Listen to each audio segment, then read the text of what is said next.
Girls expert இந்த வீடியோல நம்ம பாத்தீங்கன்னா ஒரு நியூ சீரியல் அப்டேட் பத்தி ஷேர் பண்ண போறோம். இந்த ஒரு நியூ சீரியல் நம்ம லிஸ்ட்லயே இல்ல, இப்பதான் நம்ம ஃபர்ஸ்ட் டைமா ஷேர் பண்ண போறோம். சோ என்ன யாரு ஹீரோ அப்படின்னா ஃபுல் அப்டேட்டா பார்க்கலாம். இதே மாதிரி இன்ட்ரெஸ்டிங்கான வீடியோஸ்க்கு நம்மளோட சேனலை சப்ஸ்கிரைப் பண்ணிக்கோங்க. சோ டாப் சீரியல் ஹீரோ அப்படின்னு சொல்லிட்டு மென்ஷன் பண்ணிருப்பேன். எஸ், சோ சேம் அதே மாதிரி கயல் சீரியல்ல ஆக்ட் பண்ண ஆக்டர் ஜீவா. சோ இவங்க தான் இப்போ ஒரு நியூ சீரியல்ல கமிட் ஆயிருக்காங்க, அதுவும் ஹீரோவா ஆக்ட் பண்ண போறாங்க. ஸோ ரீசெண்டா அவங்களோட நியூ ப்ராஜெக்ட், அதாவது பிக்சர்ஸ் எல்லாமே ஷேர் ஆச்சு. பட் நிறையவே கன்ஃபியூஷனா இருந்துச்சு. ஆல்ரெடி இவங்க சில சீரியல்ஸ் பண்ணியிருக்காங்க.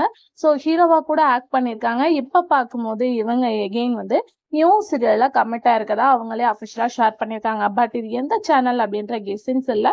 மேபி என்னோட கெஸ்ஸிங்ஸ் என்ன அப்படின்னு பார்க்கும்போது டிடி தமிழ்ல சரோஜினி அப்படின்னு சொல்லிட்டு ஒரு நியூ சீரியல் வருது. அதுல இவங்க ஹீரோவா ஆக்ட் பண்ண சான்சஸ் இருக்கு அப்படின்னு சொல்லிட்டு நான் கெஸ் பண்றேன். ஏன்னா விஜய் டிவியா இல்ல ஜி தமிழா சன் டிவியா அப்படின்னு சொல்லிட்டு எனக்கே தெரியல. நான் ஜஸ்ட் கெஸ் பண்ணது டிடி தமிழா இருக்கும் அப்படின்னு சொல்லிட்டு. ஸோ குஷ்பு மேம் ஸ்டார்ட் பண்ற சீரியல்.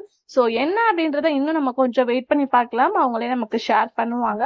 ஸோ இவங்க அப்படி எந்த சேனல்ல ஆக்ட் பண்றாங்கன்னு உங்களுக்கு தெரிஞ்சிச்சுன்னா மறக்காம ஷேர் பண்ணுங்க. Thanks for view.